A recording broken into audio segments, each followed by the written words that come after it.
Welcome to another episode of Touring the AFC South. I'm your host, Mike Patton. And of course, on this month of March, we are celebrating Black Women for Women's History Month. And my next guest is definitely someone that is making her name around the Nashville and its surrounding areas as well. Probably further than that. I'll find that out tonight. But anyway, wanted to thank you for coming on. CEO of Garth Media, Ashley Garth. What's going on? What's up, Mike? Thank you for having me tonight. Yeah, of course. We're going to learn about you and, of course, your journey. But, of course, with every show, we open up with the Black Girl Magic moment. And I want to kind of celebrate somebody that I really enjoy. And I got to know more of her work actually within the last couple of years. And please forgive me, folks. And I'm watching Insecure. But anyway, I watched Insecure. And so I definitely want to give props to Issa Rae. Now, Issa Rae, to me, she started off with the Awkward Black Girl back in 2011. Then she had Insecure. She had some acting roles, of course, with The Photograph, which is a movie I love very much. Also, of course, you've got a little. She played with Marcia Martin. I'm butchering her name right now. But anyway, that movie, Little, and then, of course, voiceover in Spider-Man Across the Universe. She actually was voiceover in that one. So a lot of people don't know she was the voice for Jessica Drew / Spider-Woman in that movie. And of course, recently you've got to talk about American Fiction. Of course, that was interesting. And then also, of course, you've got to talk about Hooray Media, which got radio, film, digital. And of course, I don't know if you know who Scotty Beam is, but yeah, Scotty and Sylvia's show is actually through her network now. So, I did not know that. Yes, definitely. All of these different things, I had to give props to Issa Rae because she's just doing so many wonderful things. And plus, she is standing 10 toes down on Black film, Black businesses, things like that as well, trying to create that avenue for a permanent way in terms of the West Coast, things like that too. So got to show props to Issa Rae. You got anything you want to add? And I was just going to say, I love that an example like her, you see she's diversifying what she's doing because she knows she can't stay in one lane to be a long-term successful actress. So I love it how she's built the platform and now she's just adding different income streams. I love it. Right. Yeah, definitely is something that I love. And of course, speaking of different income streams and things like that, we've got to talk about you. So, so of course, we've got to, get through your journey, but of course, and learn about your journey. But we got to go back all the way back to young Ashley. Okay. So where exactly did you grow up? I grew up in Chattanooga, Tennessee. It's about 2 hours away from Nashville. Okay. Well, cool. So how was it growing up in Chattanooga? Now that's, East Tennessee. Everybody talks about, Memphis or Jackson. You don't hear very many people talk about they grew up in Chattanooga. So how was it growing up in Chattanooga? So I came from a very large family. My mother is actually one of 17. My dad is one of 6. So when we had a family reunion, we rented out a recreation center. We couldn't fit in one house. So Chattanooga's a beautiful city. Me personally, I would not go back because it's a little small for me, but it's a beautiful city if you like to hike, if you love nature and lakes. And I love that. But, I would much rather live downtown with good places to eat, convenience, and good nightlife. But it's all in all, good, beautiful city. Maybe if I had some kids or something like that, I would go back. But right now, Nashville is it. I hear you there. And I know one of my friends is going to be on my case because I said Chattanooga, you don't hear very many people growing up. And yes, she grew up in Chattanooga. So that's but that'll be fun to have that conversation one day. But of course, growing up as a kid, we all have aspirations. We have different things we want to do. So what were some of the things that you wanted to do for some of those first aspirations as a kid? Man, so all of us can sing. We sing. A lot of us started to sing in church, of course, but I actually Graduated high school. I attended a professional actor training program. I was in an improv troupe. I traveled a little bit to audition. So I wanted to be a Broadway star. That was the thing. Oh, So even after high school, I would gig. I would gig in college and sing at weddings, private events, bars, and probably some places that I should not have been singing at that age, but I was making money. And when, excuse me, I'm juicing. okay. That ginger, if you've ever juiced ginger, it will strangle you. That's what just happened. But um, Mhm. I remember telling my dad one day after I was bartending how much I made, and although he did not want me, bartending that late, he was like, Mhm. "Oh, well, just be safe, baby. Just be safe." I was like, "See, okay." Now I'm not begging you for money, but that's what I wanted to do. Got you. Okay. So what kind of ended up? How did you end up in Nashville? By the way, I didn't ask you that. I decided to. I wouldn't say I gave up. I said, okay, let me get a degree. So I came to Mhm. NTSU. I have an undergrad in marketing and music business, and then I have a minor Mhm. in business entrepreneurship. Gotcha. So you actually have kind of sort of the same degree I have. I have a marketing degree too. So Okay. there we go. Yeah. So Yeah. MTSU brought you here. Hmm. So, of course, we haven't quite gotten to everything else, which we will get into. We're going to take a quick commercial break. When we come back, we're going to get into Garth Media. What is it? What all does it do? On this episode of Touring the AFC South, of course, with the lovely Ashley Garth. EBO Beard Butter and EBO Beard Wash are two of the best beard grooming products for men worldwide. They help promote growth, keep your beard moisturized and soft, and enhance your overall upkeep of your facial hair. And with the new promo code MPAFC10, you can get 10% off of these products. Just go to www.etsy.com/shop/EBO Beard Butter. Again, that's www.etsy.com/shop/EBO Beard Butter. And again, the promo code MPAFC10. Again, MPAFC10, where you can get 10% off any products except for beard boxes.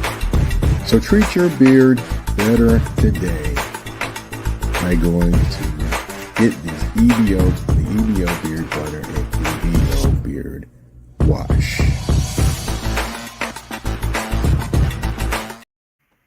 All right, and we are back. Of course, this show is sponsored by EBO Beard Butter and, of course, Garrett Logistics. But we're going to get that commercial later. But, of course, I do have to show some love, and they have been showing some love to my beard with the actual beard butter. So, got to show some Yes. love. But Please keep your beards, guys. I don't even think men look right without beards. Like it looks nasty to me. So please don't. I hear you there. I hear you there. Of course, like I mentioned before the commercial break, I want to talk about Garth Media. Now, how long have you been running Garth Media? I launched Garth Media in 2015 just as a freelancer. So I was just a one-woman show taking on as many projects as I could. Okay. All right. So what kind of what all does it entail, to be honest? What all does Garth Media entail? So we are a social media agency. When I say we, I have a small team of graphic designers, copywriters, and content creators, and we do social media management, of course, graphic design, website development. I have some people that just want to hop on a call and do a strategy session. So I could, you could pick my brain and we can come up with a digital strategy for your business. And then we also do email marketing. Okay. All right. So basically, you got your hands in a lot. Yep. All right. So what kind of garnered your interest in wanting to do this? I know the marketing degree. I know that probably is some of it, but what kind Mhm. of got your first interest into wanting to kind of do this whole media company? So I was actually in sales right out of college. I don't even know how that happened. Well, I do know how it happened. My first job out of college, I was in a marketing role. I was not happy with that. And so then I was like, to me, it doesn't make sense that no matter how much I work, I'm salaried. So I'm still going to make the same amount, whether my boss is asking me to come in early or stay later. So I said, let me look into sales. I started to apply. I got on LinkedIn and Indeed, and I came across insurance.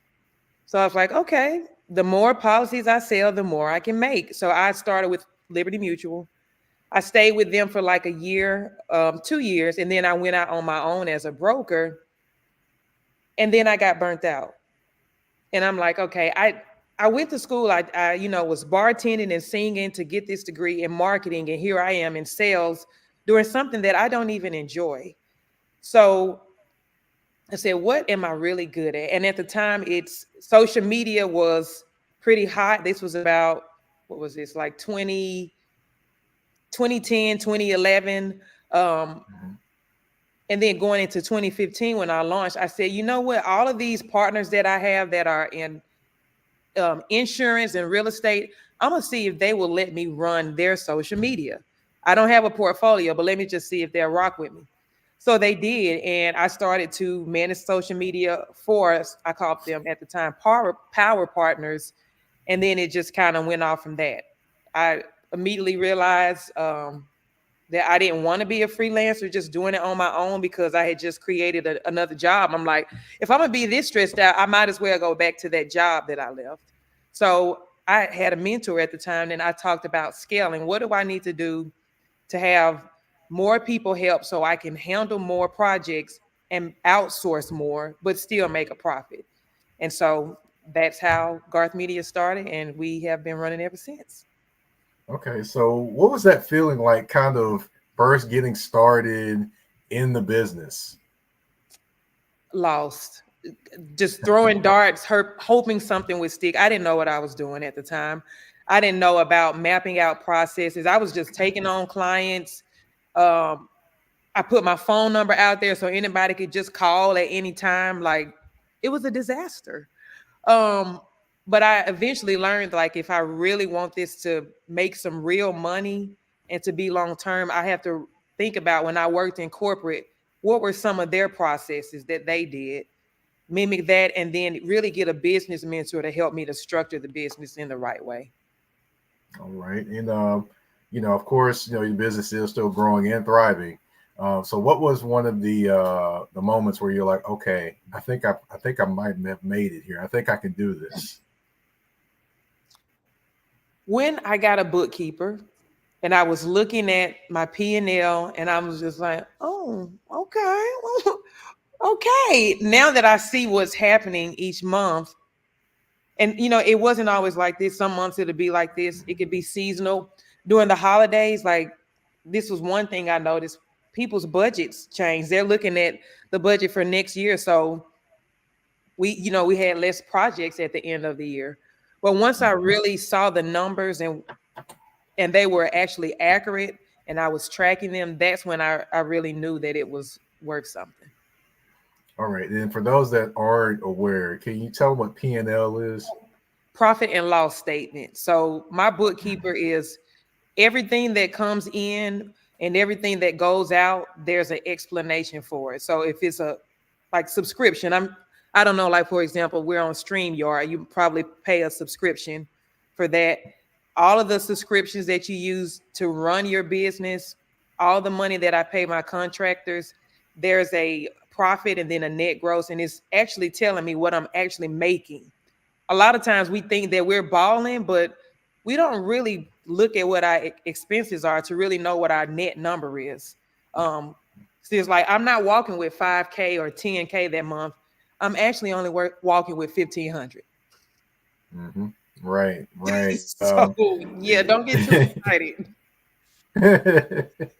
Right. Definitely understand that. I mean, definitely it's great to hear kind of the business mind behind all of it, but also the love for it in terms of the different things and different hats that you kind of wear with your business and things like that as well. And I definitely can say, you're definitely doing things around Nashville, because I've heard your name quite a few times. Okay. In terms of different things. And I'm like, okay, Okay. Heard that name a few times. Maybe I need to bring her on to kind of let her kind of just say how she does it and go over all those different things. And also, of course, to be in all seriousness, to kind of, show you some love and then be like, hey, this is a Black woman that's doing some great, wonderful things. Definitely.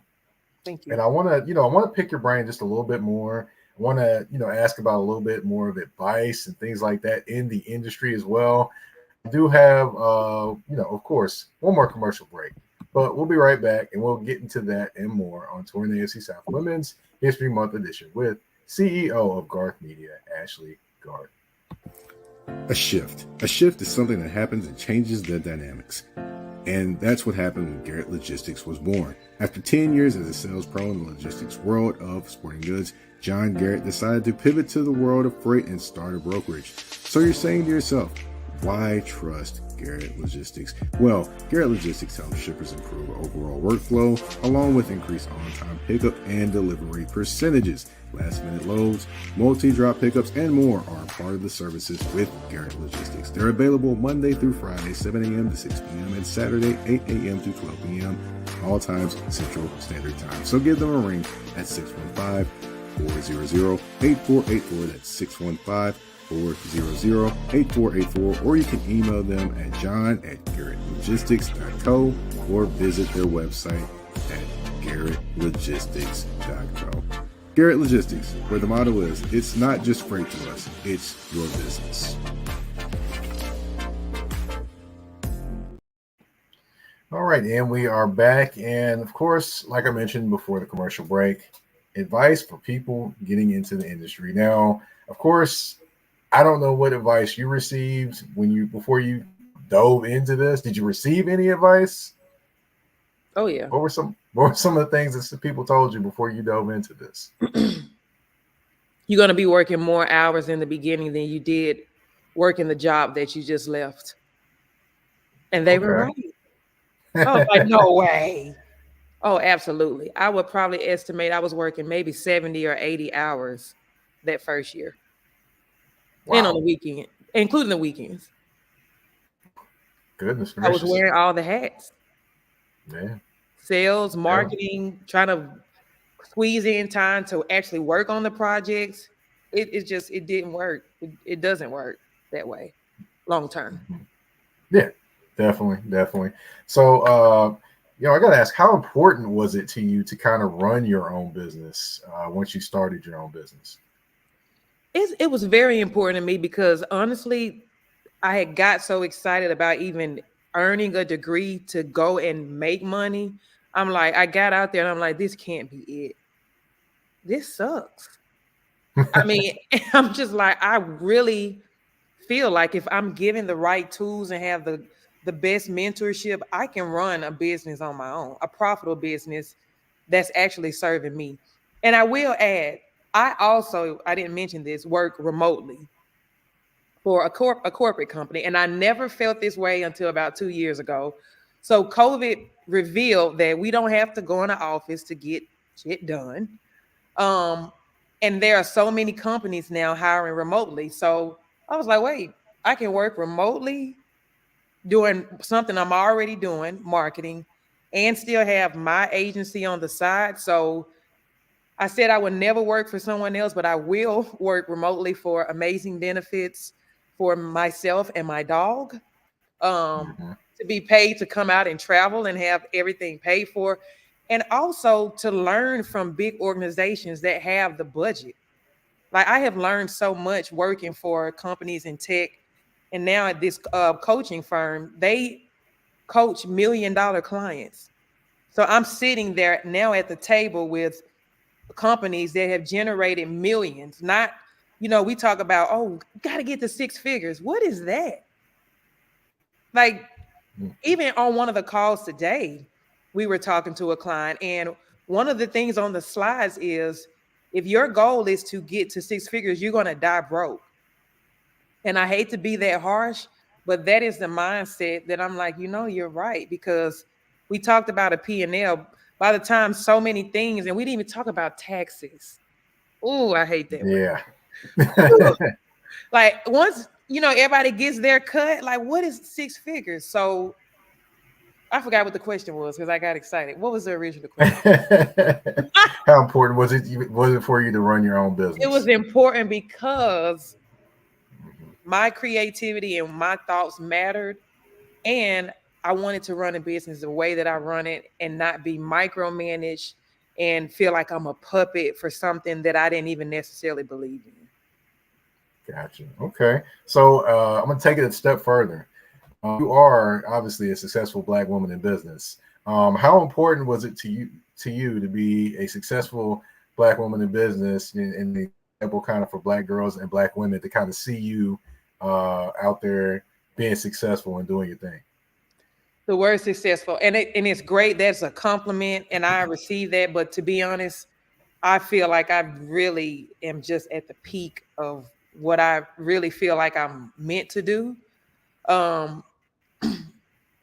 But I want people to know, and I'm not trying to play the race card or anything. With me being around so many different types of people, I see the resources that they have. I see the investments that they start off with. Like, man, if all of us got a $100,000 seed to start our own business, like how much further would we be? Like, but we already start in the hole. We already start with student debt. Some of us come from situations where, and thank God I had amazing parents, but some people start off where their parents even did different things and had their name signed for, like, the list goes on, right? But for us, we have to figure out how do we go and get the resources. And that's why Black businesses, we have to really pause and stop just running businesses as hustles. You're taking money. You have no idea what you made. You just getting it as it comes. And then next year, your restaurant shut down. We're like, what happened? Like, there were no systems. There was no team. There was no culture, and it wasn't thought out. So for Black businesses, I am just always going to be an advocate for us because, in my opinion, we are the most creative, dynamic group of people on this planet. But with the right resources, I mean, the possibilities are endless. Right. Definitely. And what advice do you have for just anyone that's just, you kind of tapped on it just now, but what advice do you have for anyone that wanting to kind of do what you do or just kind of get in business for themselves in general? I would say first do your research. Everybody wants to start a business and then start posting about it on social media. Like, no. Business plan. Start with the business plan. A business plan is going to have things. What is our mission? What are the goals of the business? The mission statement, the vision, our core values. Where do we see ourselves? Who is our competition? So I would start with a business plan first, and then I would actually take my time to get someone to help me to structure it correctly. Organizations like Corner to Corner, they have people to teach you. It's a 12-week program. This is step 1 to step A to Z. This is what you do to create a successful business. And then the next thing is to figure out how to get funding. I feel like that is always the thing where it's just like, okay, I have to shut down. Lack of funding. This is something that I wish I had done sooner. It's just figure out how to pitch my brand better, how to apply for different grants. Maybe even some loans in the front end. I may have been open to that, but just figuring out a way to actually build the right foundation so you don't put all this money and effort into something that's ends up being a burden. Or I have seen some people, they put so much effort, it doesn't work out, and they just hold on to it from pride. Baby, shut it down. It's not working. It's eating away at your funds. My thing is, a lot of times if we just slow down and get the right team behind us, we can rebrand and start over too. Right. Well, I want to thank you for giving all that great information, insight, and kind of allowing us a little bit more into your world and your journey to where you are now. But of course, we got to have a little fun. And that's the end of the show. It's the game portion of the show. It's 5 questions, 2 answers, and 1 choice. We got movies, we got music, we got a few different questions in here. Are you ready? I'm ready. All right. We got speaking or social media, doing social media for someone. Which one do you enjoy doing more? Speaking of social media. No, speaking or social media. Oh, Which one do speaking. you enjoy kind of doing more? Mm-hmm. Speaking. Speaking. Okay. That's All right. changed over the years, but yeah. Okay, we got two singers. We got one concert. You got to choose one of these singers. Erica Badu or Jill Scott. Which one are you choosing? I've seen both of them. I saw Erica Badu at Soho, and that was a vibe. I would probably see her. She just brings like a whole vibe to her. She was, doing her thing, smoking a blunt in a restaurant. I'm like, oh my God. It was a good vibe. Everybody enjoyed themselves. All right, all right. Now I got two movies. They are definitely in the black movie superstar range. That would be Wait and Exhale or Set It Off. If you gotta choose one of those movies, which one you choosing? Probably Wait to Exhale. That's a classic. I can watch that all day. Yeah, I can just remember Whitney singing "Shoot, Shoot, Shoot," and I'm not even gonna get into that because I can't sing. But but we do have, of course, two events in Nashville, of course, revolving around sports. That'd be the Titans game or Predators game. Which one would you rather go to? Right now, the Preds, I have been to a few, and I didn't know the hockey culture of the chants and standing up at the right time and sitting down at the right time. And I'm kind of intrigued by it. So I want to go and learn it so I can participate. Okay, all right. Now, one thing that happened to me when I went to one, they scored a goal, and then I'm seeing everybody stand up, and then of course the music blares out. I like it. I love it. Yeah. I want some more of it. I'm like, okay, did I just miss something? Did the concert just break out? But yeah, that happened. A lot. I was like, yeah, very much. Okay, all right. Now, do you listen to Michael Jackson? Have you listened to his all kind of his catalog stuff like that? Oh yeah, not recently, but I'm he's gonna still give in you my two heart. songs. I'm gonna give you two songs from Michael Jackson. We got Man in the Mirror or The Way You Make Me Feel. Which one would you choose?